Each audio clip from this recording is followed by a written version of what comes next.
if at all humanly possible, you know, build in a give back factor. On our project in Colorado, we've got a couple of charities that we're talking to now, and we're probably going to support them as just part of our business model. You know, entrepreneurs, very wealthy people. I mean, you look at what the Gates Foundation has done and on and on. I mean, they can do a lot more, a lot quicker than the government ever can do. And so can you and I and every entrepreneur on a much, on a micro level compared to the Gates Foundation, right? But we all add up. If you get 1,000 entrepreneurs who do X dollars a year to a charity of their choice, and there's no red tape.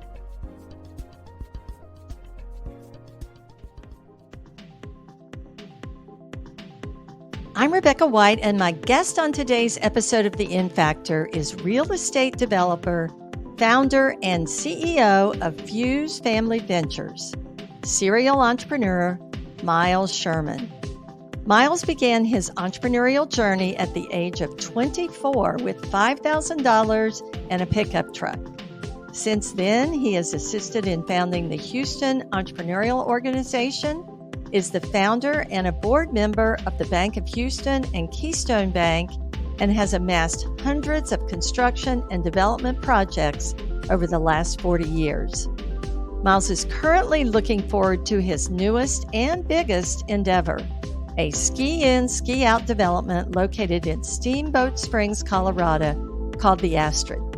Let's get started on our conversation with master entrepreneur Myles Sherman. Myles, welcome to the In Factor. Thank you. Yeah, I'm excited to have you here on the show to talk about your journey. This show, a lot of people that listen to this are aspiring entrepreneurs or practicing entrepreneurs, and you've got a great story. It looks like a lifetime of entrepreneurship. And so I'm excited to dig into that. I think I read that you started your entrepreneurial journey at a young age with about $5,000 and a pickup truck. So you are correct. Yeah, 23. It didn't seem young at the time, but Rebecca, it seems like a long time ago now. Yeah, I know. We just had a conversation about that we've been doing this for a while. So can you take us back a little bit to the early days and tell us a little bit about how, I'm interested in, where this entrepreneurial mindset came from and kind of what got you started, and what was that first business that you started? It's I don't know. Some kids grow up knowing they want to be a lawyer, a doctor, a fireman, in the armed services. All incredible professions. I just always knew I wanted to be self-employed. I always knew I wanted to be an owner, the boss. I had no idea what that meant. Just like when you're 8 years old and you say, I want to be a fireman, you probably have no idea what that really means, right? But it's just this calling you have, and kind of an internal, innate calling. So I kind of always had that feeling that I wanted to be my own boss, ride the roller coaster ride. So yeah, I got out of college and I always worked. I mean, Rebecca, I've filed a tax return every year since I was 13. I always worked. I had the after school work program where you got out at lunch. And so, gosh, by the time I was in middle school, I was working 15 to 20 hours a week after school. In high school, I was probably working 30 to 40 hours a week. And went to work for a construction company after college. And that was in 1983 in Texas, Houston, Texas. They got in some financial trouble. 1985 to 1990 was probably the worst recession Texas has seen since the Great Depression. Oil went to under $10 a barrel. I mean, it was tough for a lot of people. And so my company that I worked for was going out of business, and offered to transfer. It was kind of funny because I started out as a low man on the totem pole at 22 years old, and 15 months later, because they kept firing people that made twice or three times my salary, so they'd give me a promotion and title, but no more money. And I worked for a home builder, and I was by the end, I think I was running three subdivisions at 23 and did not have the skill set for it, but I was the lowest paid guy. So I was alive, but they ended up shutting down. And I went to the bank and I borrowed $5,000 with the help of my dear father, who's since deceased. And he co-signed on the loan. I think I could qualify for 2 or 3 grand. He had to co-sign for the rest and start a construction company. And I basically put magnetic signs on the side of my truck and got some business cards printed. And, this was before cell phones, computers, everything, and just went out and started selling construction jobs. Yeah. So I So started. tell so tell me that why construction? What took you down that path? Yeah, great question. So, and before that, I'd worked in a lot of different careers. I went to my father, who was smart and such a loving inspiration for me. He, I went to him when I was about to graduate from high school. I said, I don't know if I'm ready for this college thing. And he said, I got a great idea. And I said, what's that? And he knew people in the oil business, was in the oil business. And he said, I'm going to get you a job on a oil rig on East Texas. And so I did that for a year. And I came to him and said, I think I'm going to try this college thing for a while. That seems like it's going to be more fun and a whole lot less work.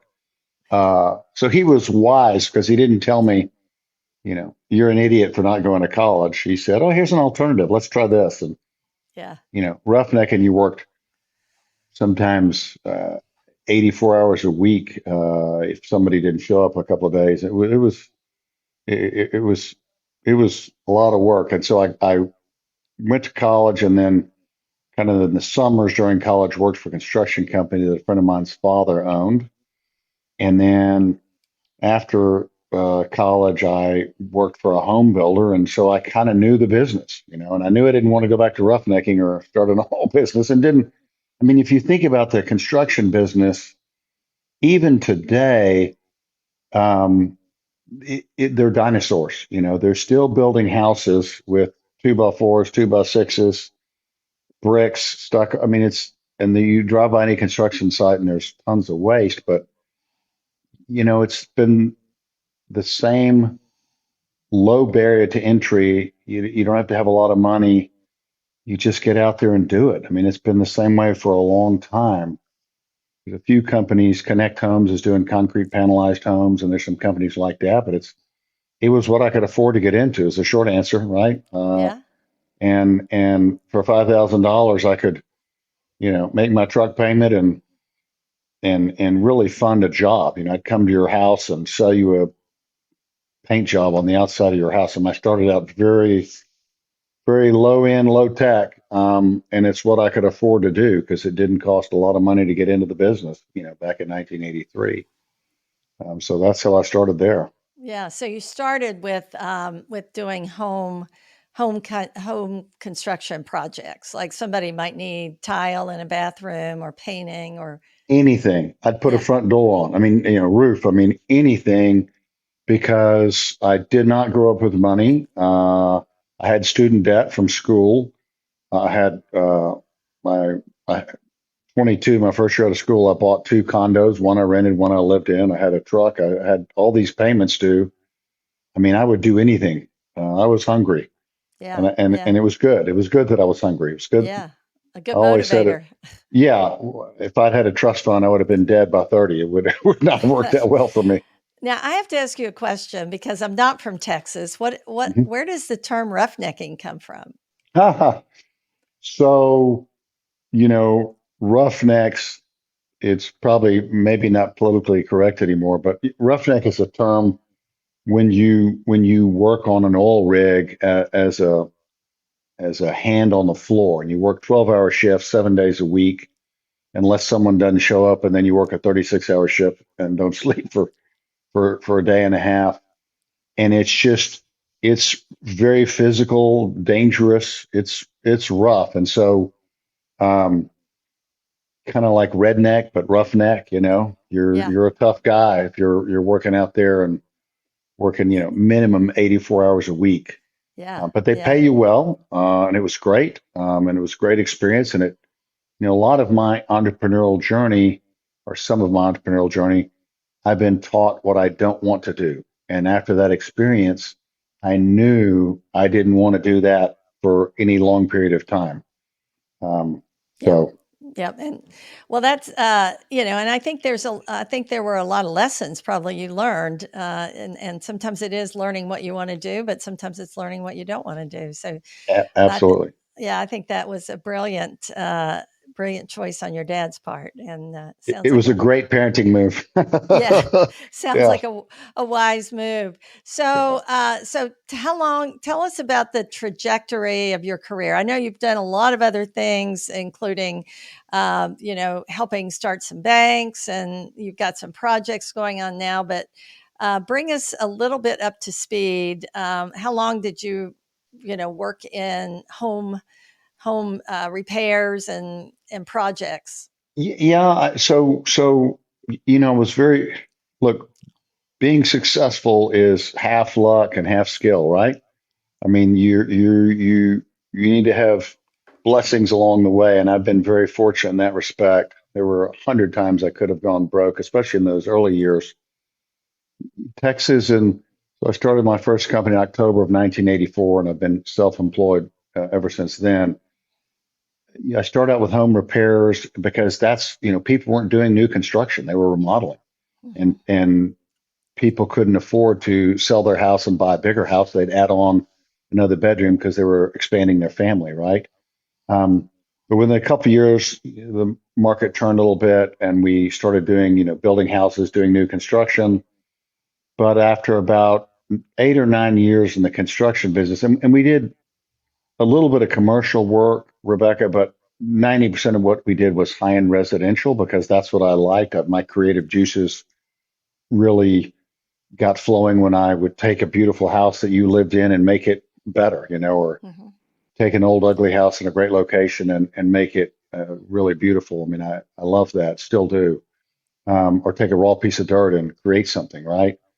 But I realized in that space of the construction industry, which was again high end residential, I could not duplicate myself, right? I knew, and by that I mean when the stuff hit the fan, which it always does. If you've ever built or remodeled yourself, the stuff always hits the fan, right? Oh yeah. You know, people don't show up, the material got delayed, whatever, But when the stuff hit the fan, they always wanted the owner. They wanted me to come out on the job site. So I could never get away from that. So in a sense, I was in a retail business, and I didn't want to be in retail because I wanted to create wealth. And I believed the only way for me to create wealth was to duplicate myself. So the next step in this entrepreneurial journey was I went into land development with my father-in-law, who had gotten killed in the 80s in the downturn, and he had one property left he was about to get from the Resolution Trust Corporation. I don't know if you remember them, but it was a government agency that during the 80s they were tasked with distributing and selling off all the bad real estate assets that the banks owned, the banks that got in trouble, got foreclosed on, got sold off. And so he was in a lawsuit with the Resolution Trust Corporation, and we ended up getting that property. He and I created a land development company. We were 50-50 partners. I only wanted to be a 50-50 partner. I matched him dollar for dollar on everything. And that was kind of a self respect thing for me. But I also wanted him to treat me like a partner because he was 30 years my senior, right? He had more knowledge than I did. He taught me a lot about the land development business, of course, but I wanted to be on as equal footing as possible. So we started a land development company in 1993. Um, and turns out that was the last Resolution Trust Corporation property in the entire country. And after that, they shut the RTC down, um, which we found out at the very end of the negotiation, which Wow. helped us. And so we went into the land development business and then just bought more properties. Timing was perfect. Again, that's the 50% luck. Texas was starting to turn around. All of our properties were in Texas, in and around the Houston metropolitan area. And so we started selling to local and national home builders. And then in 2001, he and I split up. We had, I guess, in 8 or 9 years, we had built up and we had 25 separate real estate companies. Again, we were our timing was perfect, and Houston was booming, and and and so we split up in 2001, went different directions. I kept doing land development, and then um, 2000 and 2008, I think in Kuala Lumpur, someplace halfway across the world. I was volunteering for a group called the Entrepreneurial Organization. I was on their global board, and I had this dream. And no, sorry, it's 2006. In 2006, I had this dream that the real estate market crashed.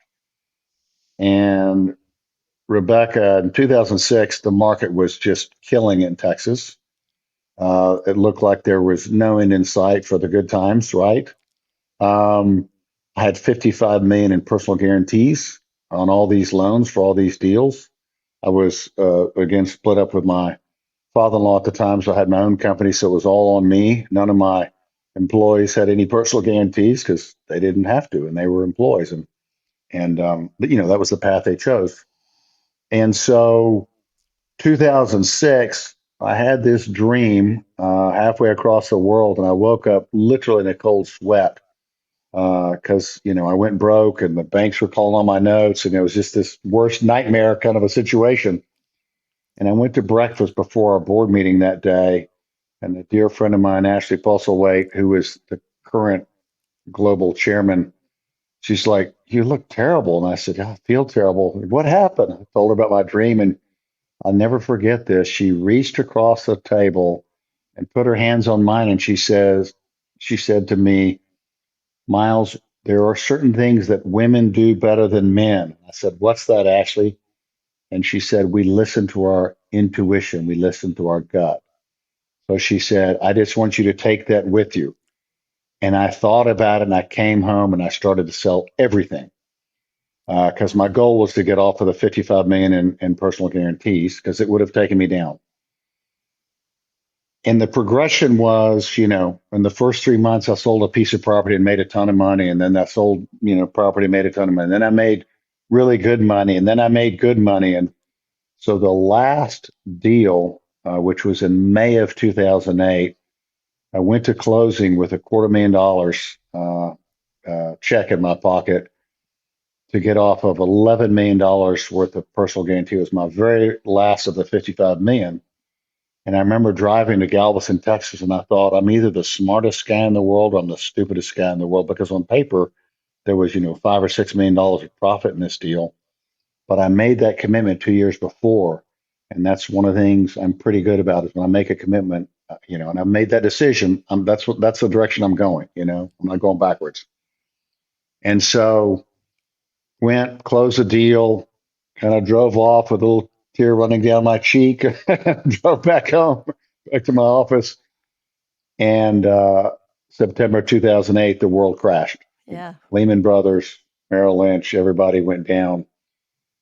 That property and many of the other properties I sold suffered greatly. Um, and so I was out of the land development business. I still had assets. I had cash in the bank to do deals. I had everything paid for. So I was sitting in a good position for that crash. So that was that part of the journey. Wow. Wow. That is quite a story. Yeah, crazy.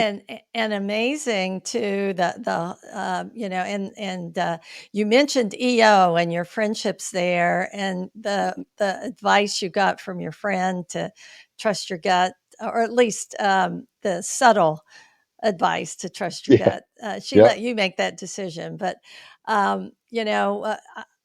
wow, that's pretty amazing. So there's a lot to dig into there. I sort of want to ask you what your gut's telling you about now, because yeah, there's a lot of uncertainty as well. But maybe we'll save that for a few minutes. You mentioned EO, and I think probably a lot of our audience might not know about EO. I've had some experience with EO, so I'm familiar with it. But I think it might be interesting to just mention this organization, Entrepreneurs Organization, and how it works Yeah, and why it's worked for you or how it's worked for you. that's a great segue into something that's been monumentally critical in my success in business and also my personal life. EO is the Entrepreneurs Organization. Um, they're a worldwide organization that was started, gosh, in the mid 80s.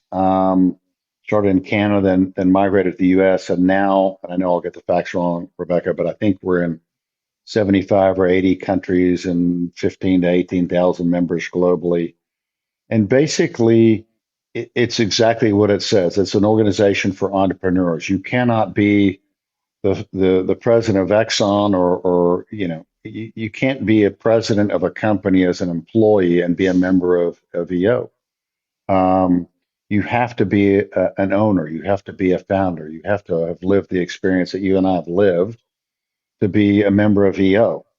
And so I got invited to the inaugural meeting in Houston, Texas. I think that was 1990, 1991, something like that. And man, I've been a member ever since. It's been an incredible journey. Um, you have to be, again, an entrepreneur, but you also have to have a certain amount of revenue. Um, but we also have programs that we created when I was on the global board to help you get to that level of revenue so you can be an entrepreneur. We have incubator programs, right? And so I've done some mentoring there.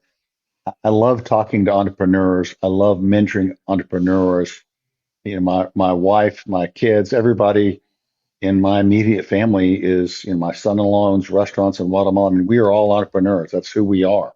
It's just our DNA. And I think part of that is, when you grow up talking about deals at your kitchen table with your kids and treating them as an equal. What's your opinion on that real estate deal? Should I buy it, sell it? What should I do? And they'll scratch their head. And you can foster entrepreneurism, but if that's not your calling, you shouldn't do it. It's like having kids. Like, if you don't want to have kids, don't have kids. It's a lifetime commitment. Yep. If you can't handle riding a bucking bull for 8 seconds, don't get out of the chute, because that's been the entrepreneur's journey for us. You will have failures. You will have successes. Um, it can be crazy, but EO is a great organization, not just from a business standpoint, but I have friends all over the world. I have friends that I'm invested in. A good friend of mine, Bill Trimble's, a couple of his companies in Canada. I met him through EO. He was very instrumental in bringing EO to where it is today. But EO has also events for families, for couples, for bettering your relationship with your significant other. I mean, it's not just business; it's everything. So it's been an incredible part of my journey. I'm very devoted to it. And you were fortunate, I think, to have family members that actually uh, talk the talk and walk the talk, and were Yeah, interested in what you were doing. But being an entrepreneur can be lonely at times, right? I mean, you got to make tough yeah, decisions, and so EO provides you with usually even a small group of people that you can turn to. Um, hundred I mean, it's percent, a big organization, but you join a smaller group that can give you an opportunity to get feedback from people that that don't have maybe a vested interest in your company but care about you, and they. 100%. And that's so part of what you have local social events where you have dinner and a speaker, things like that, or day events. You have global events. There's the next global event is in November in Sydney, Australia. Those are 4 or 5 day events. You have upgraded level of speakers, and you do once in a lifetime things at night. We had a private party on Ellis Island one time with a private fireworks show, and we just done I could just go on and on about some of the amazing things that I've experienced through the Entrepreneurs Organization that I would not have had access to on my own. But to your point, Rebecca, you break down in small groups called forum, and those are usually 8 to 12. Um, and that's where you become intimate. And I've got myself and a couple of dear friends, David Fleischman and Russell Vale. We've been in the same forum since day one of EO, so 32, 33 years, and we're still together. We all joined when we were 29, 30, 31, and we still meet about 8 times a year. And there's other members. I mean, our youngest member in our forum has been there 24 years. So we know everything about each other. They know everything about me and my life and my wife and my kids, and you really share intimately. And everything that's said in forum stays in forum. So being an entrepreneur can be a lonely journey, um, and that helps a lot with it because my parents thought I was insane when I said I'm going to start my own company with no money in the bank, with lots of debt on some real estate and a truck, and will you co-sign the loan, please? So, but they helped. My father was very, very helpful to me all through my life. Yeah, yeah, it sounds like it. So, well, so what a, lots of great stuff in there. And so when you started getting out of the land development business, Hmm. what happened then? Because you've been at this uh for that was we got still like almost 20 years or at least Ah, yeah, 15 years to account for. How do you get yeah. to today? So, so the best thing I learned, and I learned through a speaker, Papa John, who started Pizza Hut with his brother and then did Papa John's. He came and spoke at an EO event in Houston, and he talked about when he was in college and his brother said, "Hey, sell your Camaro." That's where he has that Camaro in the commercials because that was the Camaro he sold to start Pizza Hut, and then he bought it back. Um, he gave a great speech, and he talked about when they sold Pizza Hut, and he thought he was the smartest guy in the room, and he went out and invested in 100 deals that he didn't know anything about, and he got his head knocked off, lost a lot of money. So then he said, "This is painful. This is horrible." So he said, "What do I know? I know the pizza business." So he started Papa John's. And he looked in that group and he said, "When you guys exit your company, if you do, take a breath. As entrepreneurs, we all just want to go right back into the next hot thing, just go, go, go. That's a personality trait of most entrepreneurs." Sure. And so that was a few years before I sold out of the land development business, and so I took that to heart. So um, you know, sold everything and doesn't sell everything in Houston. I was still on the Bank of Houston board and had some real estate here, and but moved to Austin because my father was at the end of his life and he's getting elderly and was having some health problems. So I thought I can live anywhere, So moved up there and then sold Bank of Houston, then invested in another bank deal, and then a few years ago, 4.5 years ago, we started Keystone Bank in Austin, and so I'm invested in a liquor company up there, and I'm always doing deals. I mean, right now today, I think I'm an owner in 23 or 24 different entities. Some I sit on the board on, some I'm the managing partner. I'm very active.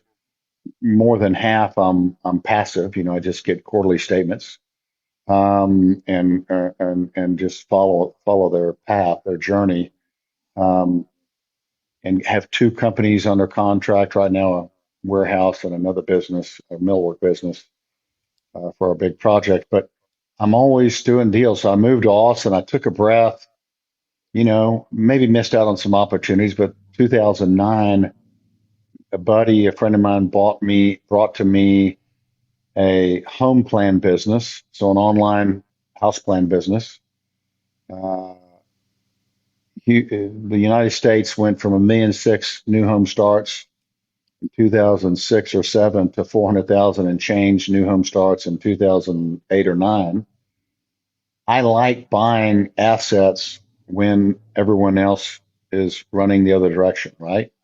That's when that one of my core values in investing is you make your money in the buy, whether it's a Ferrari, a house, a piece of raw dirt, a business, right? So we bought that business, bought two other businesses, did very well in that company. I just sold my interest to my partner, and he brought it to me, and like a week before closing, he said, "Man, I don't have the cash for it."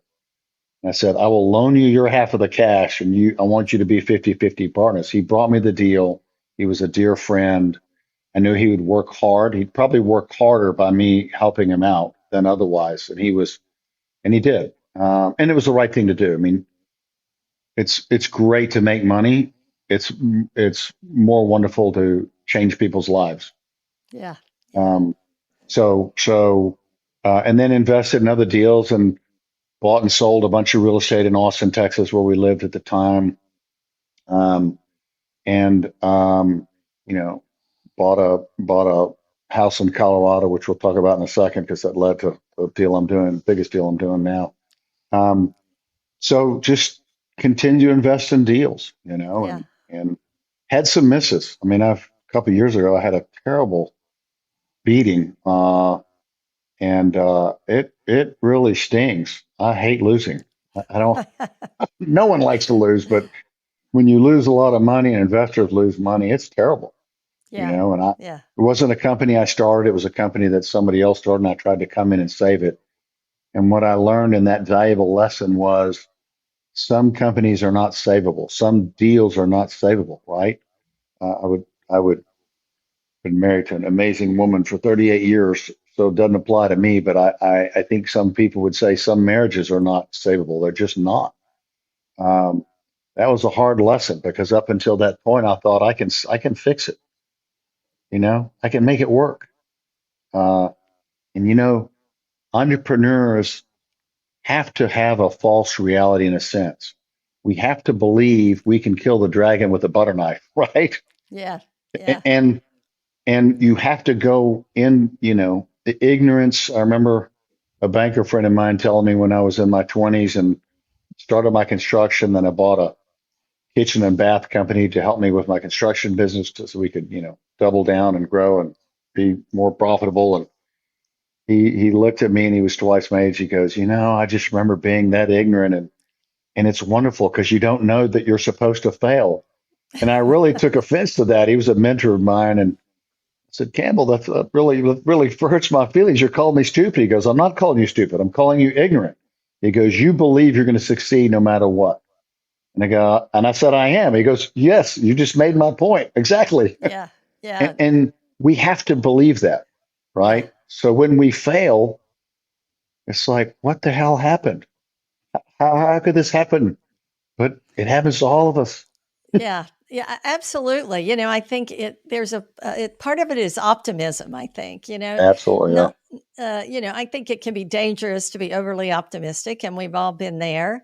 Yeah. So we're not really talking about rose-colored glasses, but if you don't have some positive perspective on the future or belief about the future, let's put it that way, you'd never move forward. So you need that, and sometimes that's why businesses succeed, right? Because Yeah. the person who's starting it and building it just doesn't give up. They figure out how to execute past failure, and they I love that. I'm gonna use that. Execute. Figure out how to execute past failure. That's wonderful, and yeah, it's true. Um, and when you fail, just get it over with. yeah, It's hard. It's hard not to relive it a year or 2 years, five. I mean, I remember things from 30 years ago. Why didn't I do this? Why did I do that? And my wife Terrell is always saying, "Stop it. Just look at all the success, right?" yeah, yeah, But but that's also the drive, yeah, that that that that takes us to the next deal and the next deal. And honestly, after you've been doing it, this is my fourth decade of being self-employed.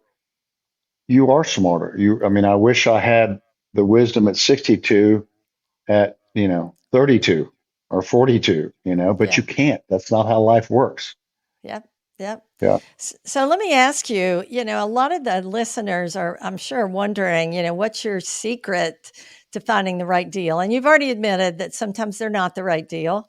Mhm. And, I think you've already sort of indicated that you follow your gut and your instincts, which I love. I think that's really an important lesson. But what do you look for in a deal? If somebody's out there and they're saying, man, I'd love to find somebody like Myles to invest in what I'm doing.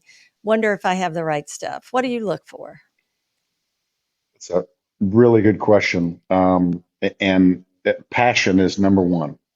If you bring a deal to me, I want you to believe you can kill the dragon with a butter knife. I mean, I really do. There's a reality component. All right, the dragon's breathing fire, and you got a little butter knife. So let's help you out. Let's armor you here. Um, but I want to see passion. Secondly, from the founder, from the entrepreneur or entrepreneurs, and then you've got to say, okay, Rebecca has the passion. Now, where's the reality? Okay, is there a need in the market for your product? Right? Are you are you inventing another paperclip? Because paperclip's been done. Or are you inventing an electric backpack flying machine that can fly us to work? Like the Jetsons. We were supposed to be here 20 years ago at least. So Right. so there's it's got to serve a need in the marketplace. Right. It's an interesting time in the capital markets right now because a year or so ago, everyone was throwing money at everything. Now investors want to see first, they want to get you to break even as quickly as possible, and then of course profitability. So I've always kind of been that way. I always, I guess the third component is I want to see a business plan that within a year to 3 years you're going to get to at least break even, right? Knowing that there will be uh, huge chasms between here and there. There'll be, earthquakes, volcanoes erupting. There's like all this stuff happens on the entrepreneurial journey. Death, dismemberment, divorce, like everything. And so I want to, the fourth component is I want to know that you've got tenacity. Like tenacity equals greatness. You're gonna hang in there. I'm invested in a female company called Honey, and they sell razors and balms and all this stuff. And great product. My wife and daughter-in-law, I mean, they all love it. But those ladies are tenacious, and I want the founders to, I guess another tenet is I want the founders to have as much skin as they can possibly put in the game. If that's only $10,000 and their net worth is 12,000, hey, hold a couple of grand back because you might have an emergency, but I want you to be in, you know. Um, so those are some of my core values in investing. Um, I'm sure there's others, but I didn't prep for this call, so that's what I got off the tip of my tongue. I think it's great. A lot of what I'm hearing is, it's the mix of the entrepreneur and the market and market timing. Really, Yeah, does the market want this? Are you providing value? Is the timing right? Because you and I mean, your great story about your dream, yeah, timing can be everything in the deal and yeah, in entrepreneurship. So I think it's there. I think it's about that passion and timing and market yeah, and and not being afraid to go in the door that everyone is exiting. And I've made more money in downturns than I have in boom economies. Not that we get the best return during the recession, but you purchase the asset during the recession, and then 2 years, 5 years, 7 years later, it's worth 10, 30, 100x, right? I mean, right. you set the foundation. And so you being an entrepreneur, you have to be bold. Otherwise you don't take this journey. It's Yeah. not for you. Yeah. And Yeah.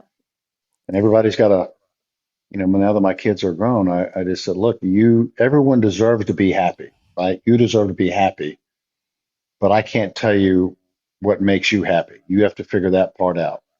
And I told all my kids, be self-employed, go work for the Peace Corps, go, you be you.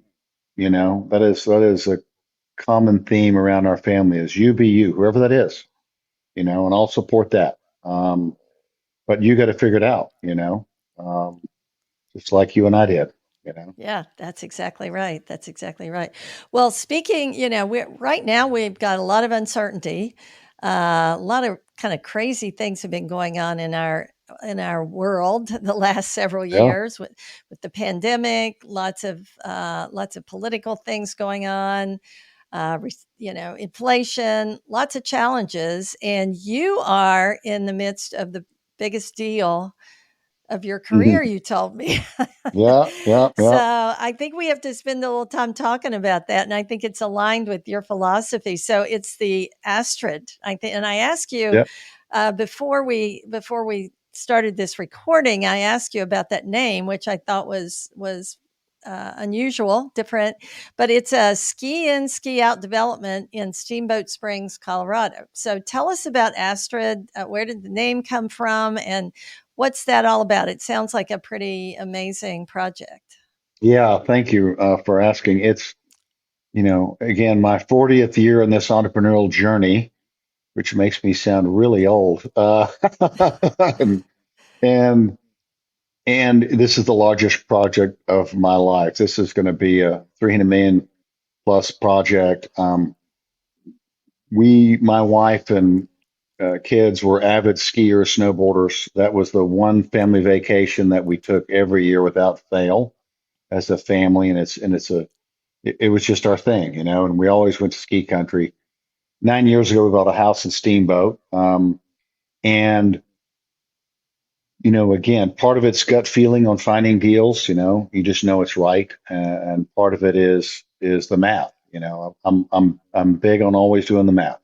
2 plus 2 must always equal 4. It can never equal anything other. And so, Altera, the mountain company in Steamboat, is spending an unprecedented amount in Steamboat Springs, Colorado. It's always been kind of underspent by the previous three owners. I mean, they had some recessions in there, and the companies that owned our mountain had problems. To put that in perspective, they're finishing up a $220 million spend on this one mountain, and there's really two large mountain companies. There's been a big roll up strategy between Vail Mountain Resorts and Altera Mountain Company. And to put that in perspective, Vail, are the other mountain company, they're spending 174 or 175 million dollars on every single mountain they own, which is 20 something mountains. Wow. Altera is spending $220 million on one mountain, our mountain. So that was pretty easy for me to figure out. Okay, if I have a boat in the water, it's going to rise up because they're creating the tide. They're the ocean, and they're making it happen, spending this kind of money. They are a smart company. They are not going to spend this kind of money and break even. They want to make a return on their investment. Well, I'm just a little part of that. So we started looking around. There were three parcels left that are true ski in, ski out parcels on the mountain. We bought the largest remaining piece of land, and then we bought an out track. So we have 4.14 acres on the side of the mountain. And we're doing this very exclusive, very luxurious condominium project. We'll probably have 60 to 68 residences. Um, Again, very high end. We're doing things that have never been done in our market. For example, we're going to have um, a rooftop, about 8,000 square feet on the rooftop, exterior square feet, about 1,800 square feet inside, of a rooftop experience where for a pre-skier watching fireworks on 4th of July, or just, watching your kids ski. And we'll have hot tubs out there. We'll have fire pits. We'll have s'mores, and, have a blow up screen with, movie theaters, and, all kinds of stuff up there. And of course, a bar, TVs for sporting events. I could go on about it, but that's just one of the things that makes us different. No one has done that in our market. Um, it's it's going to be the nicest thing that anyone's ever built in this market. So far, we've had incredible excitement, opportunity. We've got a ton of people who want to buy a residence there, who want to invest, who want to you know bring their families there for many years to come. We're trying to do a lot of special things to make it an incredible experience. Everybody loves the winter in ski country, right? But if you're like me and you have a home in Texas, you really love Colorado in the summer because, Yeah. right now where it's 103 degrees here in Houston, it's probably 72 degrees in Colorado. So I'm usually there this time of year. As we discussed before the call, I'm here for some other reasons that couldn't be helped, but I'm going to get there pretty soon because it's amazing. You don't need air conditioning. You just open up your windows at night, and Yeah. you know it's Steamboat is a very very special little place, um, because unlike most other ski mountains in Colorado that are along the I-70 corridor, because Denver is the largest city by far in the entire state, right? So that's your hub, and everybody goes to the closest ski mountain. We're pretty far away from Steamboat. It's twice the distance from Vail or Aspen and a lot of the mountains that are just closer to Denver. So for us, it's great because we're isolated, and it's a very large mountain to ski on. It's going to be the second largest skiable mountain in Colorado as of opening day this season because they're opening up, new acreage. So, we found this opportunity, we moved on it quickly. We've been working on it now 16 months. Our goal is to get through the city with our permitting process and break ground fourth quarter this year. We'll be signing earnest money contracts. I mean, the day after the city approves our preliminary plat, we're going to be signing earnest money contracts. And we have a bunch of people who are waiting in the wings to do that. You asked about the name. Um, so the Astrid is Norse mythology for divinely beautiful, a beautiful goddess, strong goddess. And so I have an amazing wife of 38 years, and my daughter and my daughter-in-law, and now granddaughters who, I mean, I love the feminine power. I love females, and it's kind of a nod to the ladies that mean the most to me in my life. So, uh, and on top of that, from a marketing standpoint, it's 5 letters long and it's hard to misspell. So that's always good. And not that hard to pronounce. So Nope, yeah, nope, yeah, nope, not hard to pronounce. yeah. So it's I good. lo- We're excited about it. We'll see what happens. It's several of my friends think I'm insane to be doing this at this stage of my career, but I love it. It's exciting. I'm passionate about it. A guy yesterday that I talked to for the first time on a Zoom call, a real estate agent at Sotheby's, Pam Venata brought him to me, and he said, "You know what I'm most excited about this project?" And I said, "What?" He goes, "Your passion, right?" And I love it. I'm gonna make mistakes. I'm gonna screw something up, right? But my goal is to not have a big mistake. right, right. Mistakes you can, that's just called a learning curve. Yeah, yeah. That's So anyway, it's we're excited about it. You should come up and visit. Yeah, Especially, I'm especially like right now, I right? was gonna say right now. June, July, because it's warm here in Tampa too. Oh, And not quite as hot as Texas, but I think one of the things that's tough is the unrelenting heat. So it's really nice to get away from it, and yeah, to do some to experience the yeah. cooler mountains. So, well, congratulations, first of all. It sounds really exciting. And I love that, we talked about being over 60. I mean, I love that you're still doing the deal, still Hmm. passionate about it, still entrepreneurially minded, still recognizing that, there are going to be failures along the way. Sure. And what a great lesson for aspiring entrepreneurs and people who listen to this podcast and want to pursue their own entrepreneurial dreams. I could talk all day because you've got so much experience, and I'm so, I've learned a lot and I've really enjoyed this, but I know you've got things to do and deals to plan. And There you so go. yes, always something to do. But I always end my podcast by asking my guests if they had one piece of advice for aspiring entrepreneurs or students of entrepreneurship. What would that be? Maybe it's something you wish you had known when you started, or maybe it's something that you've learned That, along the way. that's a great question. I mean, there's, I wish there were one piece of the secret sauce I could give to everyone because I love mentoring. I love helping entrepreneurs. Um, I'm passionate about it, right? I guess I'll stick with passion. I mean, if you're not passionate about what you're doing, it's you might even make a lot of money, but you won't be fulfilled, right? And so I think you have to be passionate about being self-employed first and foremost because it's a tough journey. It's not easy. It's not for the faint of heart at all. Um, but you have to be passionate about what you're doing. And sometimes that's not enough. So you will get your head knocked off. Just start over. Um, the other thing I would say is if at all humanly possible, you know,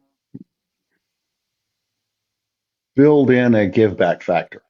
On our project in Colorado, we've got a couple of charities that we're talking to now, and we're probably going to support them as just part of our business model. You know, entrepreneurs, very wealthy people. I mean, you look at what the Gates Foundation has done and on and on. I mean, they can do a lot more, a lot quicker than the government ever can do. And so can you and I and every entrepreneur on a much, on a micro level compared to the Gates Foundation, right? But we all add up. If you get 1,000 entrepreneurs who do X dollars a year to a charity of their choice, and there's no red tape, the government is always handcuffed. And we won't even get into the government being handcuffed because that's like That a day long podcast. that's a whole nother conversation, right? Yeah, but yeah, bake in a give back factor, um, and you'll feel good, right? Yeah, yeah, and life is meant to be enjoyed if you can, right? So do something you Absolutely, love. Yeah, yeah. absolutely. Well, Miles, this has been fantastic. I've loved the conversation and just honored to meet you and to have you on the podcast. And if any of our guests wanted to find out more about you or what you do, is there somewhere they could look or connect with you? Sure. I mean, you can go to the Astrid.com. We've got the beginnings of our website there because we can't sell. It's our first step. I That's probably a good place to start. And then if you leave a message, I'll find it there. So yeah, that's probably the best place. Or um, I'm pretty easy to find. I'm kind of out there. So You've done a lot of deals, so that it shows up. Well, Miles, done a thank you few. again for joining me. It was a Thank you great so much. conversation. It's Yeah, been excellent. Yep. Have a great day. you too. All right. Bye bye. If you enjoyed this episode and would like to learn more about entrepreneurship, we would love it if you hit that subscribe button. Thank you so much for listening to this episode of InFactor.